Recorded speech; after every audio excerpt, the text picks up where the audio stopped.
All right. Yo, so what should we babble about? I don't know. I've been wondering where in the heck that prostitute just went.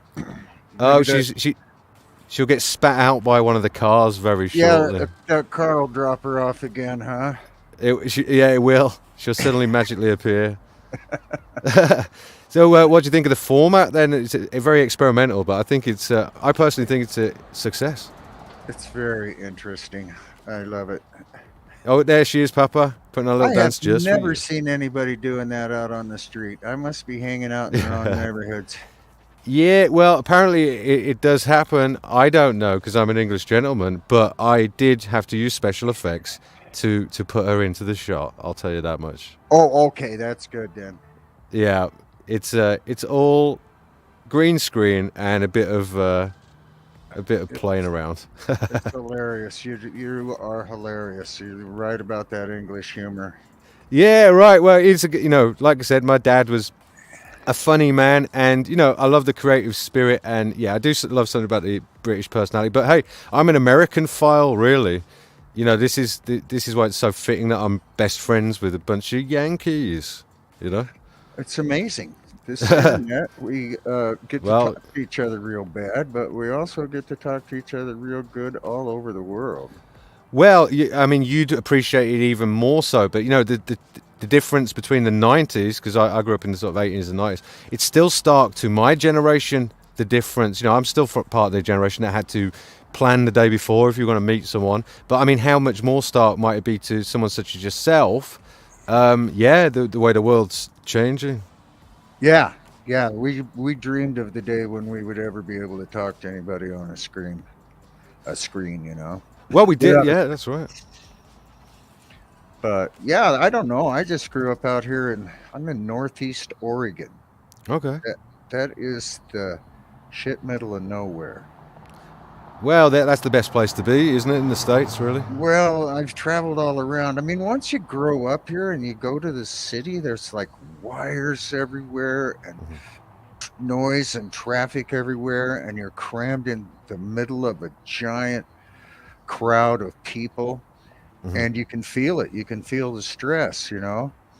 And once you're used to this out here, then the city is overwhelming after a while. At first, it's really fun, exciting, and all this, and then after a while, it starts to hurt for a lot of us. But Hmm. then a person from the city comes out here and they're bored to death.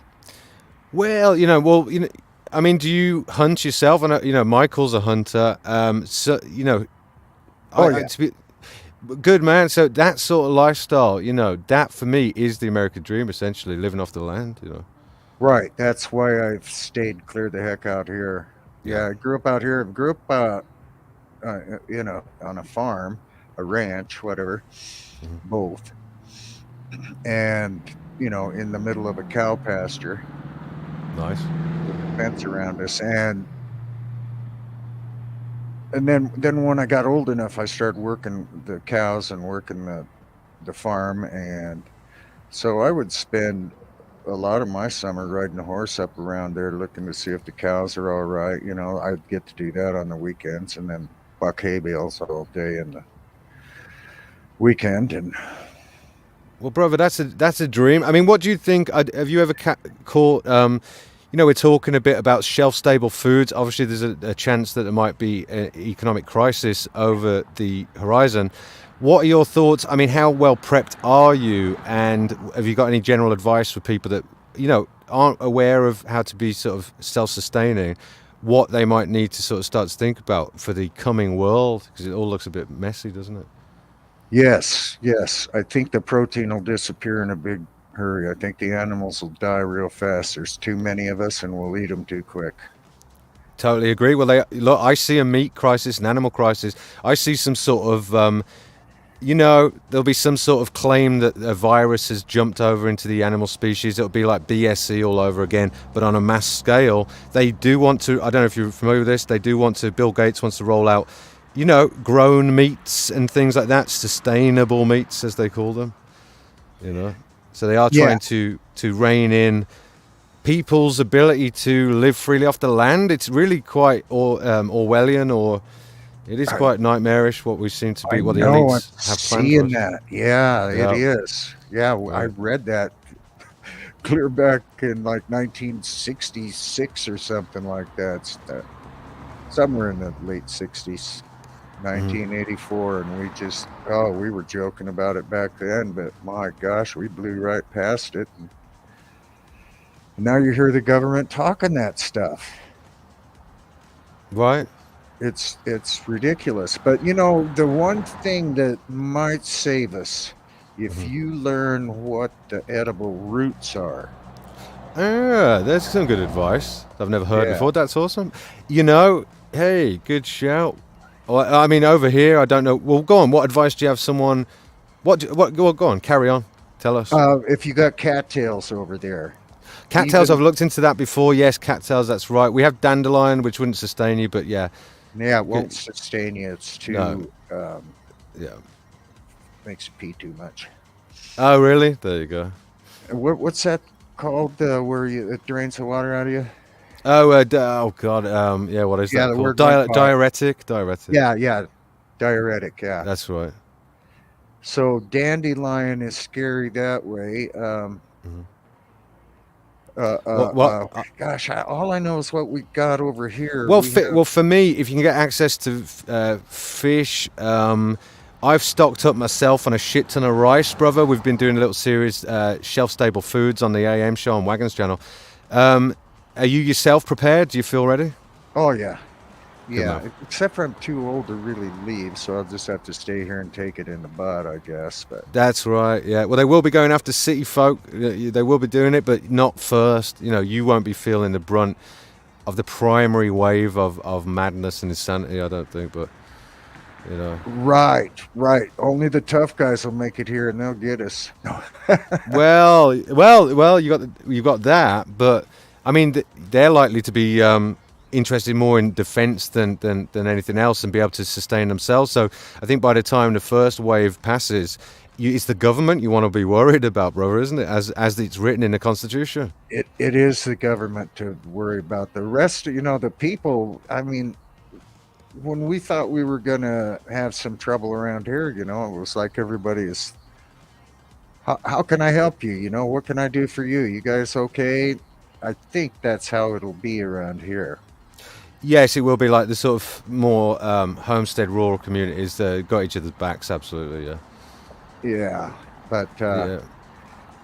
you Well, know, yeah. the thing to do is if you can, if it's starting to look bad, if you can get yourself to Southeast Alaska, like if the world gets too hot or Right. something like that, that is fat country. There's a lot of things to eat. Nobody's there. Nobody can find you, and you can live out of that ocean once you learn how to fish it.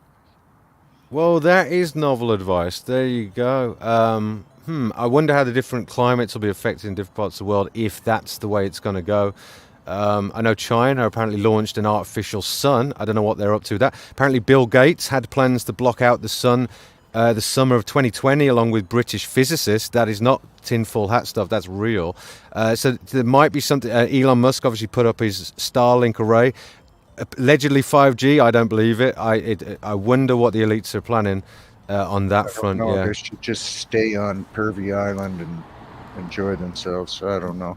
Well, oh, on the Epstein Island thing. Yeah. Well, you'd see them chemtrailing, brother. Right? I mean, are you aware that they appear to be manipulating the weather through weather modification and stuff like that? That seems to be alive and well. Holy guacamole! What did they do to it this year? Yeah, well, exactly. I mean, look, we had Brandy recording mad days of chemtrails, and then all of a sudden, crazy storms, snowstorms coming through days later.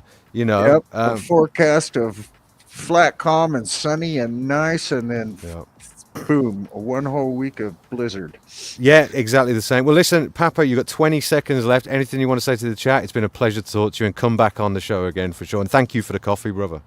All right, you guys all are looking into all kinds of cool, interesting stuff. Take a look at that sky. Go on a mountain. Look at the sky. There's stuff out there, way Right out on. there. Latest, Papa. Wow, we did it, Papa. That was awesome. We managed it finally, Papa.